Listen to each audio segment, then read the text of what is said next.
Assalamualaikum warahmatullahi wabarakatuh. Hello guys, selamat datang di PKM Channel. Jadi ini adalah channel YouTube podcast yang diinisiasi oleh saya. Ini adalah video pertama saya yang saya rekam. Pada hari ini saya telah mengundang narasumber yang sangat spektakuler.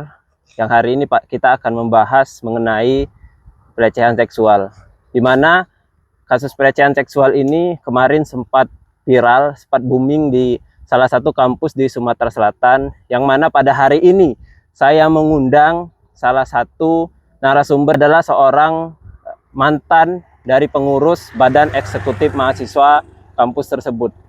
Jadi waktu itu kakak ini berperan sebagai Menteri Koordinator. Baik, langsung saja kita undang salah satu mantan dari pengurus Badan Eksekutif Mahasiswa Universitas. Selamat datang kepada Dimas Mahir Perkasa. Halo. Apa kabar, Mas? Pasang dulu ya. Pasang dulu. Pasang dulu boleh.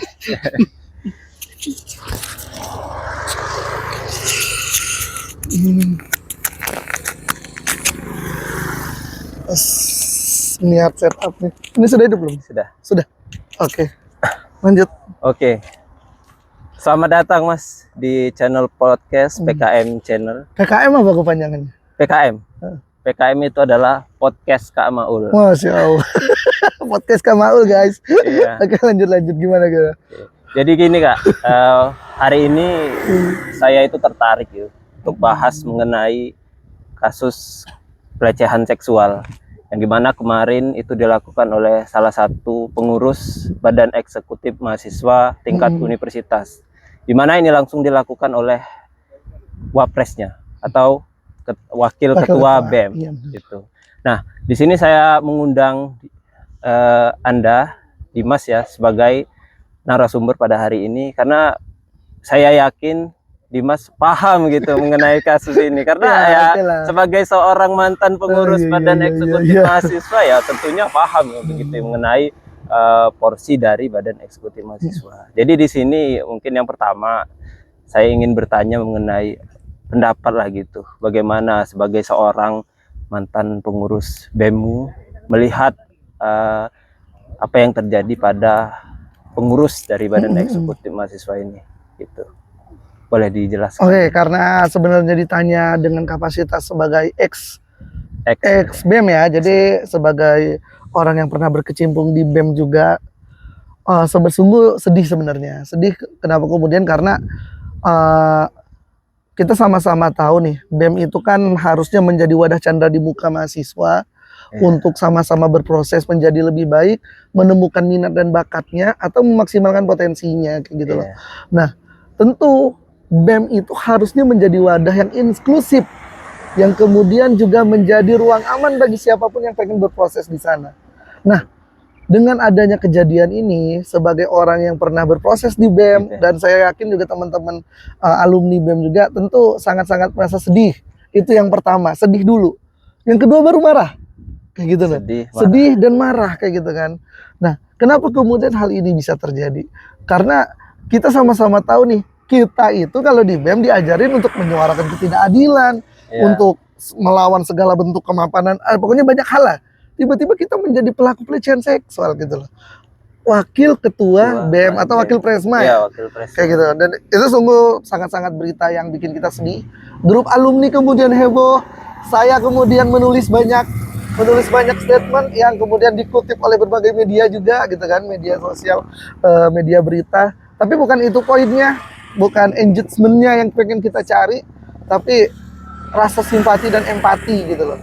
Baik kepada BEM dan tentu saja kepada korban kayak gitu. Nah, mungkin itu dulu lah pandangan sebagai alumni pandangan sebagai alumni. Mungkin nanti seiring berjalannya waktu kita bisa ngobrol sebagai, saya tidak mewakili alumni tapi mewakili cara pandang saya lah. Iya benar. Kalau itu tadi saya menanyakan mengenai diminum ya? Ya boleh. Cara pandang sebagai seorang mantan pengurus Badan Eksekutif Mahasiswa, karena kita miris melihat kejadian ini kalau kemarin-kemarin itu banyak dilakukan oleh dosen, mahasiswa biasa, tapi ini dilakukan oleh salah satu pengurus yang harusnya itu mengayomi mahasiswa itu sendiri. Benar. Gitu. Nah, jadi menurut Kak Dimas, apalah penyebab dari terjadinya kasus pelecehan seksual ini? Tidak mungkin kan? Biasanya itu ada asap karena ada api kan? Ya. Tapi gini ya, sebenarnya di awal saya mau bilang pelecehan seksual mau dilakukan oleh dosen, mahasiswa atau siapapun tetap tidak dibenarkan. Termasuk juga apalagi oleh wakil ketua, kayak gitu, wakil ketua Badan Eksekutif Mahasiswa. Kalau ditanya sebabnya ya banyak sebenarnya. Banyak sekali penyebab yang bisa kita lakukan, yang bisa menjadi sebab hal itu terjadi. Mungkin sebagian orang bisa nggak sependapat ya dengan pendapat saya, tapi gini, di usia kita, di usia mahasiswa lah, itu kan usia dimana kita lagi menggebu-gebunya. Kita merasa kita baru tamat SMA, kita kemudian jadi mahasiswa, kita itu dewasa muda, gitu loh. Jadi awal baru masuk dewasa, wajar kalau kemudian kita secara hasrat, semua hasrat ya, hasrat seksual, hasrat kekuasaan, hasrat ingin diperhatikan dan lain itu lagi menggebu-gebunya. Nah, memang kemudian kalau kita nggak bisa mengontrol hasrat ini, sudah pasti akan terjadi seperti itu. Terutama di BEM, saat kemudian pelakunya adalah seorang wakabem, yang kemudian kita tahu ternyata itu bukan pertama kali ya, bukan satu-satunya korban, bukan pertama kali. Itu bisa jadi karena memang ketua BEM, sebagai wakil ketua BEM, Kak Maulana pernah di BEM nggak? Enggak ya? Saya nggak pernah di BEM, tapi pernah di organisasi HMJ, kan? Ya. Nah, bagaimana kemudian kita tahu nih, dalam lingkup mahasiswa, untuk tataran mahasiswa, mempunyai posisi sebagai ketua, sebagai wakil ketua, tentu kita kayak sedikit banyaknya punya perasaan berkuasa. Ya benar. Ya kan? Nah, tentu relasi kuasa inilah yang menjadi sebab menurut saya korban itu tidak bisa berbuat banyak. Tidak bisa banyak. Kuasa tadi ya. Meskipun sebenarnya saya nggak sepakat ya relasi kuasa ini ada di tataran organisasi mahasiswa. Karena mau kamu ketua, mau kamu wakil, mau kamu anggota biasa, yang namanya organisasi mahasiswa itu egaliter. Gak boleh ada yang merasa lebih baik, gak boleh ada yang merasa lebih berkuasa. Kita itu justru pengen menghilangkan strata-strata kekuasaan seperti itu, kelas-kelas sosial itu kan. Kita bergabung di BEM untuk meruntuhkan kelas-kelas sosial, katakan ya. Tiba-tiba kita merasa punya kuasa kayak gitu. Nah, tapi mau nggak mau kita harus mengakui relasi kuasa itu ada. Nah, terus yang kedua, ini kan bukan pertama kali. Saya yakin pelaku ini udah sering dan merasa aman terus nih.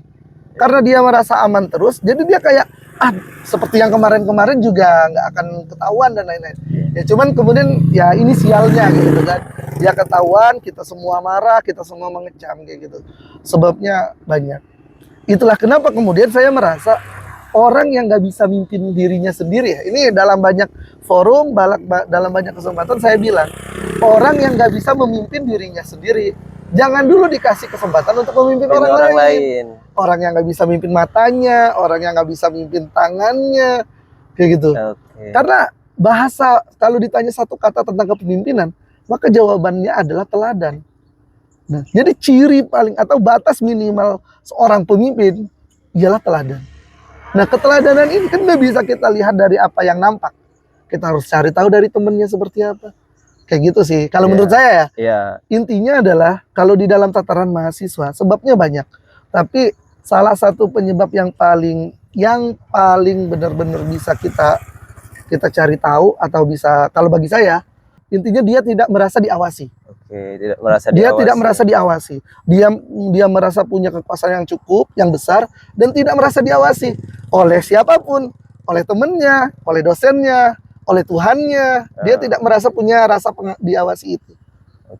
Tadi kan Kak Dimas sempat ngomong bahwasanya kalau kita tuh nggak bisa ngasih seorang itu untuk memimpin kalau dia belum bisa memimpin diri sendiri. Kalau bisa. Tapi di sini yang jadi pertanyaannya gitu, dia ini bisa kepilih itu gimana gitu kan? Nah, ini yang jadi pertanyaan. Dia aja sebenarnya nggak bisa memimpin diri dia sendiri. Jadi proses dia terpilih ini gimana? Ini membingungkan sebenarnya. Kan kita sebagai seorang mahasiswa tentunya tahu kan, apalagi orang-orang yang pernah merasakan di organisasi. berkecimpung di organisasi yang pernah mungkin merasakan dari pelecehan seksual yang dilakukannya, pasti mikir kan, oh dia ini pernah melakukan pelecehan seksual terhadap saya harus speak up gitu kan. Nah tapi ini dia terpilih gitu. Jadi gimana, mungkin nggak Dimas tahu gitu tentang. Saya juga kurang tahu ya bagaimana dia terpilih, karena kan saya udah lama lulus juga, dalam artian nggak mengikuti lagi bagaimana perkembangan di kampus. Bagaimana seseorang bisa terpilih menjadi ketua BEM. Cuman yang terakhir saya dengar, memang prosesnya sekarang itu tidak seperti dulu lagi. Tidak seperti dulu yang umum, yang langsung umum, bebas dan rahasia lah, yang luber ya. Tapi sekarang kabarnya ya ada semacam filter dulu dari pihak birokrasi kampus. Yang saya dengar adalah syarat untuk menjadi presma, wapresma, ketua BEM atau wakil ketua BEM minimal dapat surat rekomendasi dari WD 3. Wakil dekan. Nah, artinya adalah saya tahu niatnya bagus. Dalam artian gini, wakil dekan berusaha memverifikasi apakah mahasiswa ini baik atau enggak gitu loh. Jadi ada proses verifikasi dulu nih dari wakil dekan untuk mengirimkan mahasiswa terbaiknya dari fakultasnya. Nah, cuma memang kan pada akhirnya kalau kejadiannya seperti ini, proses verifikasinya ada yang salah nih. Kenapa kemudian gagal diverifikasi? Sedangkan kejadian ini baru terjadi setelah sistem berubah. Kalau sebelum-sebelumnya tidak pernah ada. Bisa dicek riwayat kasus pelecehan seksual yang dilakukan oleh pengurus BEM.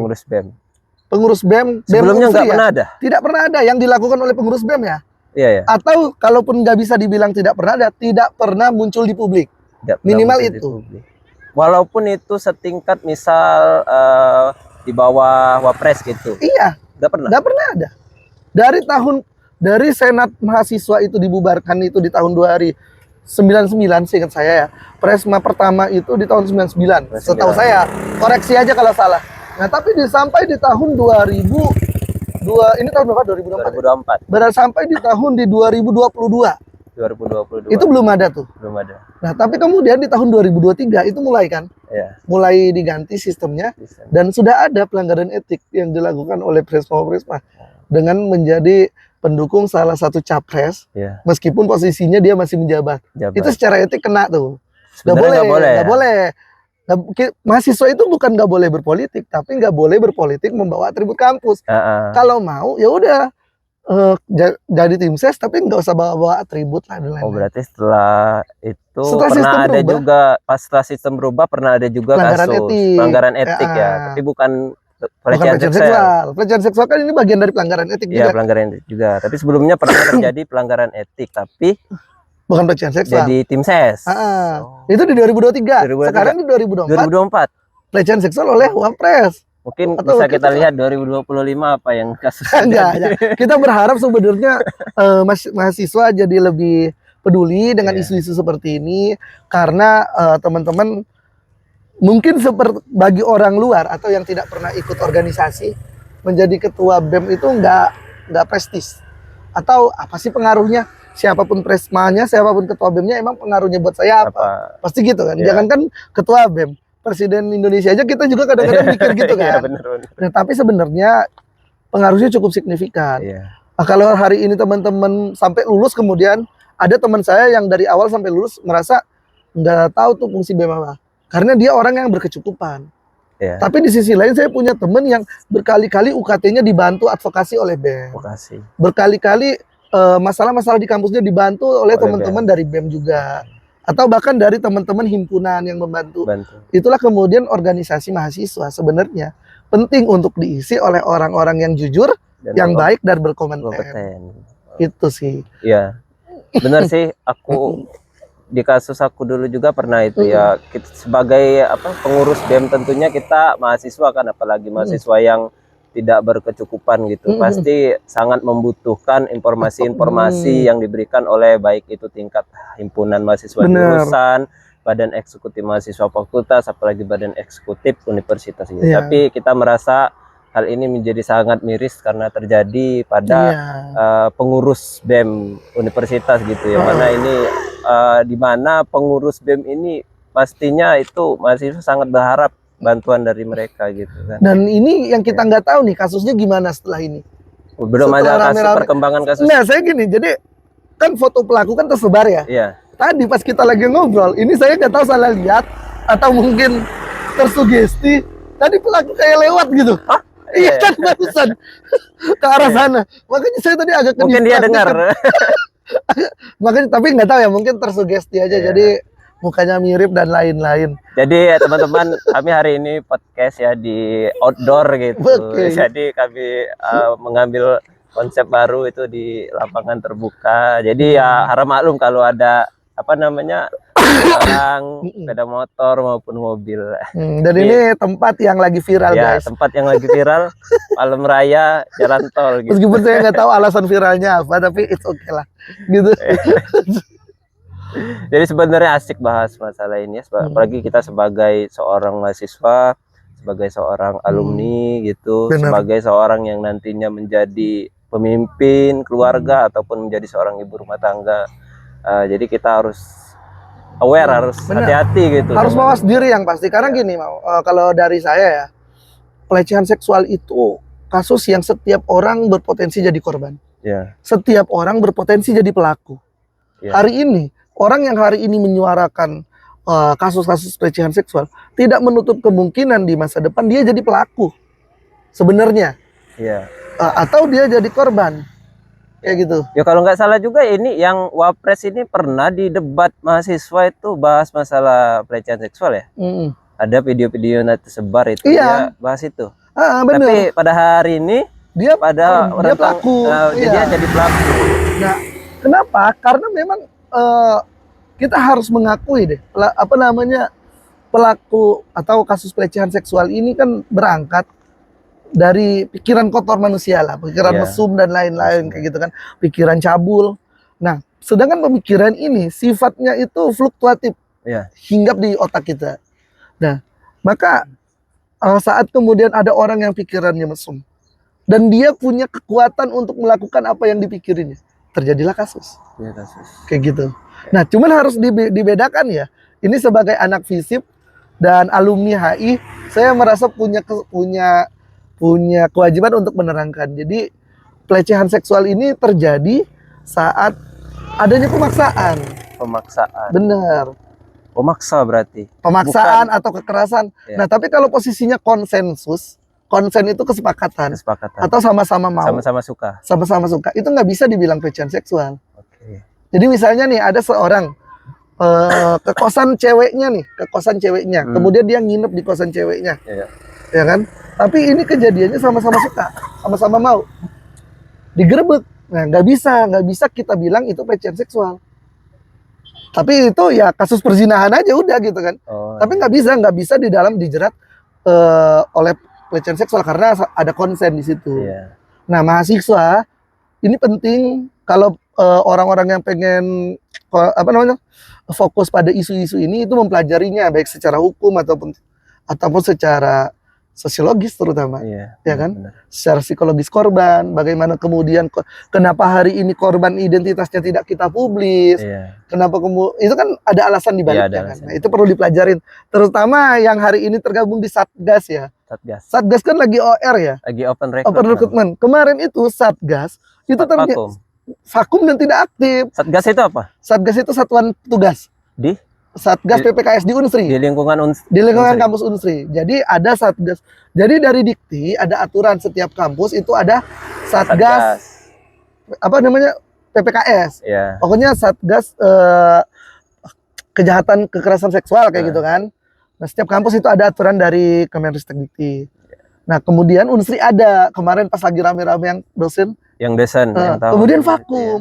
Jadi pas ada kasus lagi, ini Satgas ini nggak bisa gerak apa-apa karena vakum. Karena vakum. Karena nggak dibiayai, karena kabarnya ya, Iya. saya nggak tahu nih, kabarnya nggak dibiayai, nggak difasilitasi dan lain-lain. Jadi vakum. Jadi sekarang open recruitment Sekarang lagi. perekrutmen, tapi kasus sudah mau selesai. Harapannya ini Satgas ini jangan cuma nama doang, kayak yang penting Unsri ada Satgas.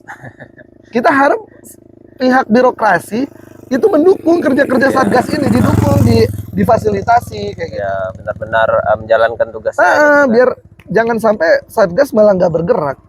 Kan kita mau berusaha menghilangkan isu-isu seperti ini kan. Ya, karena mungkin juga Karena mungkin juga ya banyak mungkin di luar yang kita ketahui gitu. Selain Wapres ini mungkin banyak juga kasus-kasus yang belum muncul di permukaan gitu. Yang dimana korban-korbannya mungkin takut untuk speak up. Oh, Nah, sudah jadi pasti itu. pasti Sudah itu ya. pasti. Sudah pasti ini fenomena gunung es. Gunung es. Bagaimana yang kita lihat ini pasti cuma di permukaan doang. Doang. Kita nggak akan benar-benar tahu yang di bawah permukaan, korban yang tidak pengen speak up, korban yang hari ini diancam. Bayangkan ya, ini kita mari kita berbicara tentang skenario imajiner. Saat kasus ini viral, tebak ada berapa orang atau oknum ya pelaku yang ngechat korban dan bilang, awas yo kalau kau speak up, awas be kalau kau kasus yang viral diancam ya. Ada berapa banyak kita tidak pernah tahu. Kita nggak pernah tahu ya. Mungkin banyak ya. Nah, pasti banyak. Iya.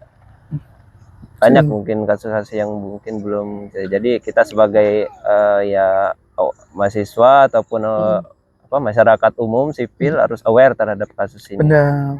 Jadi kita mulai ya harus peka lah terhadap orang-orang yang ada di sekitar kita gitu. Misal kalau dia udah berubah, kelihatan berubah, kenapa orang itu berubah gini? Jadi kita harus aware. Dan kita harus tahu nih apa aja yang disebut pelecehan seksual, apa aja yang enggak kayak gitu. Coba misalnya Dimas bisa jelasin? Bisa lah. Intinya pelecehan seksual itu secara sederhana saat kita merasa terganggu lah. Misal ya. Misal ini bentuk paling sederhana. Ada seorang perempuan lewat jalan, tiba-tiba ada laki-laki yang mensiul. Siwit gitu.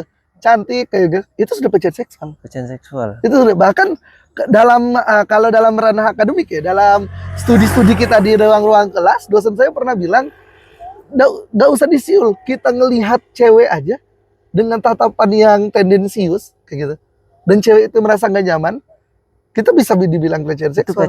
Bisa aja sebenarnya kita bengong ya sebenarnya kan. Cowok sebenarnya kan emang tolol aja kadang-kadang kita bengong kayak gitu. Tiba-tiba si cewek takut. Makanya hati-hati, pelecehan seksual itu banyak. Apalagi chat-chat mesum. Kan terus tiba-tiba misalnya ada kita nih atau ada korban yang dikirimin foto vulgar, itu juga sudah pelecehan seksual. Dia nggak minta foto, tapi dia ngirim foto vulgar, itu pelecehan seksual. Nah, pelecehan seksual ini korbannya bukan cuma perempuan, tapi laki-laki juga. Laki-laki juga. Itu gimana kasusnya? Ya kita kan, saya nggak tahu ya, cuman banyak laki-laki juga yang jadi korban sebenarnya, tapi karena dia laki-laki, dia nggak nyaman speak up. Karena dia ngerasa, karena stigma umum menganggap harusnya kau lemah, harusnya kau bersyukur dapat yang cak itu. Padahal tidak, padahal itu juga pelecehan seksual. Misal misal ada teman saya yang cerita, ini cerita teman lah, bagaimana kemudian dia dibercandain sama teman-teman sekelasnya. Dia itu nggak nyaman, teman-teman sekelasnya itu narik-narik dia cewek kayak gitu kan, merangkul. Teman saya cowok, dia cerita dia nggak nyaman kayak gitu. Nah itu juga bisa pelecehan seksual. Makanya guys, intinya adalah konsennya kalau kalian mau. Kalau nggak konsen ya jangan lakukan, itu pelecehan seksual. Jadi ternyata pelecehan seksual itu bukan hanya dialami oleh laki-laki. Iya, perempuan. Kita sebagai seorang laki-laki juga bisa itu alami kasus pelecehan seksual. Bener. Gitu. Jadi tapi banyak kasus yang sekarang itu itu perempuan. Oh iya. Justru kasus pada laki-laki sangat sulit untuk di-up karena ya tadi stigma masyarakat. Saya bukan ngebela laki-laki ya, kita membela korban. Mau korbannya cewek, mau korbannya cowok, kita akan bela semua kayak gitu loh. Benar-benar. Gitu sih. Pelecehan seksual. Jadi sepengetahuan Kak Dimas, mungkin ngikuti ya kasus yang ini kemarin gitu. Jadi sekarang dari kampus mungkin atau yang Kak Dimas ketahui tentang si pelaku maupun korban gitu, sudah berapa banyak gitu yang menjadi korban ataupun pelaku? Mungkin ada yang kasus-kasus baru, mungkin pelaku yang baru di-up itu, mungkin tahu? Ada kemarin kan setelah yang Wapres ini ada juga yang anak FH di-up lagi kan? Anak FH. Terus pelaku. Ada juga yang anak FKIP. Cuman saya nggak benar-benar tahu intinya. Kalau sekarang kasus-kasus seperti itu menjadi common, menjadi banyak, ya memang ada yang salah dengan sistem di kampus kita. Berarti kita nggak aware nih dengan isu-isu seperti ini. Kayak gitu. Saya harap sih sebenarnya semua korban itu speak up, tapi hati-hati speak up-nya. Jangan sembarangan speak up. Jadi memang harus pakai strategi lah. Kayak gitu. Ya, itu kan Satgas mau dibentuk kan, Satgas mau bisa dibentuk. lapor gitu melalui Benar. Satgas. Kalau ada Satgas, saya sarankan lapor di Satgas, cari juga. Tapi saya nggak bilang ini ya, saya nggak bilang BEM sekarang nggak bisa dipercaya. Tapi saran saya nggak usah lapor ke BEM. Karena pelakunya aja dari Karena BEM pelakunya gitu. dari BEM kayak gitu. Iya. Meskipun saya yakin teman-teman di BEM mungkin punya niat yang baik nih. Iya. Tapi kita nggak bisa langsung percaya karena kemarin ada kabarnya tiba-tiba kawan pelaku banyak yang mengintimidasi korban. Kawan-kawan pelaku itu adalah anak-anak BEM. Ya koreksi aja kalau saya salah kok, nggak apa-apa kayak gitu kan. Iya. Tapi itu yang saya dengar kayak gitu kan. Jadi mending kalau Satgas sudah ada, lapor ke Satgas. Ya, kayak gitu. lapor ke Satgas yang kita semua paham gitu, mereka independen Nah, gitu. Satgas bukan itu dari- karena gini, Satgas itu bisa dilaporkan kalau dia secara hukum bisa kena jerat hukum kalau ternyata ya dia tidak dia malah mempublikasi pelaku dan lain-lain. malah Satgas itu punya mempublikasi pemahamannya korban lah. ya. Dan kita jadi bisa lebih tenang. Mungkin sudah banyak yang kita bahas. Mungkin terakhir ini, Kak Dimas, mengenai kasus pelecehan seksual di kampus Unsri sebagai alumni gitu, sebagai alumni dari kampus yang kita cintai gitu, yang kita sayangi ini, sebagai seorang alumni, apa sih mungkin saran gitu, masukan terhadap ya mahasiswa yang menjadi korban, mungkin tips-tips gitu agar mereka tidak Tidak kena masuk, lagi. tidak masuk ke dalam ranah mungkin dilakukan oleh pelecehan seksual oleh pelaku. Untuk korban, saran saya pertama dilakukan langkah-langkah ini dulu, preventif dulu, pencegahan. Jadi kalau kita udah jadi korban, sebenarnya itu bakal lebih sulit. Tapi sebelum jadi korban nih, kita harus bisa tahu dulu nih mana ciri-ciri pelaku. Kalau dia udah ngajak ke hal-hal aneh, itu boleh langsung dilaporkan aja, kayak gitu, ditolak atau ditolak kayak gitu. Tapi ya pokoknya jangan pernah takut diancam, jangan pernah takut karena dikucilkan kayak gitu. Nah, kita harus lawan pelaku. Pada dasarnya pelaku itu karena nggak pernah dilawan aja makanya dia berani. Sekali dilawan dia akan ketakutan kayak gitu. Dan sibukkan diri dengan kegiatan yang positif. Ini untuk semuanya secara umum supaya karena gini, begitu kita nggak disibukkan dengan hal-hal baik, otomatis kita akan disibukkan dengan hal-hal buruk. Itu ada di dalam buku Atomic Habit nih. Di buku Atomic Habit ini dijelaskan, dijelaskan. Baca, guys. Kalau kita pengen membentuk kebiasaan baik, itu dibutuhkan waktu sekitar 40 hari. 40 hari. Nah, kalau misalnya kita mau punya kebiasaan jogging seminggu, tiba-tiba di hari ke-8 kita nggak jogging. Nah, itu bukan berarti kita lagi libur jogging, tapi lagi latihan untuk tidak jogging. Nah, jadi bayangkan kita harus ngulang lagi nih dari hari satu. Nah, maksud saya sibukkanlah dengan hal-hal baik hari-hari kita, supaya kita nggak disibukkan dengan hal buruk, karena hidup nggak pernah netral. Kalau nggak ke arah yang baik, pasti arah yang buruk. Itu aja. Cari teman-teman yang juga pengen melakukan kegiatan baik tersebut, kayak gitu kan. Jangan sampai kita boleh berteman dengan siapa aja, tapi alangkah baiknya kalau kita circle pertemanan kita adalah circle yang menyibukkan diri kita dengan hal-hal baik. Gitu sih kalau dari saya. Dan mungkin ya kalau teman-teman takut gitu, misalnya di BEM, tepat saya berorganisasi di BEM, BEMU. Banyak kok organisasi yang lain. Jadi kalau misalnya kita udah gak nyaman di sana, pindah. Oh gitu ya, benar. Ngapain gitu? Banyak orang yang bilang loyalitas, profesionalitas dan lain-lain. Ya kalau kemudian itu mengancam diri kita, ya ngapain bertahan kayak gitu. Mending pindah cari yang lain kan, tempat yang bisa membuat kita nyaman gitu. Benar, yang membuat kita dihargai. Bukan yang membuat kita ketakutan. Benar. Apalagi merasa terancam. Benar. Karena itu akan mempengaruhi psikologis kita nanti. Iya. Apalagi kalau korban ini adalah korban yang tidak dapat support secara mental ya. Dia pasti akan merasa begitu dia jadi korban, dia nggak akan speak up karena dia ngerasa dirinya kotor. Itu banyak kejadian kayak gitu. Akhirnya ini si pelaku ya makin enak aja. Jangan khawatir begitu kita kalaupun kita jadi korban, kita itu nggak akan kotor kok. Kayak gitu. Jangan pernah terbebani oleh stigma itulah. Pokoknya speak up tetap karena tiba-tiba ini ya jadi korban. Kalau Kak Maul punya pengalaman dilecehkan atau jadi pelaku atau berteman lah dengan pelaku gitu, berteman dengan korban? Kalau mengenai pelecehan seksual ya, Kalau jadi korban nggak pernah. Hmm. Ngelakukan juga nggak pernah gitu. Kalau si teman-teman Kalau gitu, circle atau teman-teman, dengar-dengar? alhamdulillah aman sih. Kalau dulu pernah satu kosan itu hampir orang 10 ya. Kalau dilihat aman-aman semua, nggak ada yang mencurigakan gitu. Nah, bagus lah, berarti kan memang Nah, itu circle-nya baik ya gitu kan. ya, Sehingga kita disibukkan dengan hal baik. ya. Lagian di usia kita yang muda ini, yang sekarang ini terlalu sayang kalau kita malah pikiran kita itu dipenuhi dengan hal kotor seperti itu. Padahal banyak hal-hal besar yang bisa kita lakuin. Ya. Sesederhana kalau teman-teman pengen nulis buku silahkan nulis, bisnis silahkan bisnis, melawan negara silahkan kayak gitu kan. Banyak hal yang bisa kita lakukan kayak gitu. Kalau teman-teman lagi marah salurkan ke yang tepat kayak gitu kan. Kalau teman-teman lagi sedih salurkan, jangan tiba-tiba melecehkan anak orang. Gitu. Lakukan dengan cara yang baik-baik gitu. Iya, salurkan dengan yang baik.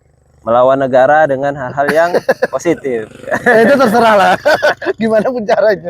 Kritik, masukan. Ya, bener. Jadi bagi teman-teman yang sekarang memang lagi ada di fase mungkin terancam atau sedang dilecehkan oleh seseorang tapi takut untuk speak up, silakan speak up ya, jangan takut karena sekarang banyak tempat mengadu. Benar. Apalagi ada PPKS. Kalau takut ke BEM, ke apa tadi? Satgas PPKS, atau ke memang teman yang paling dekat yang bisa dipercaya gitu, yang bisa menyampaikannya langsung ke PPKS. Benar.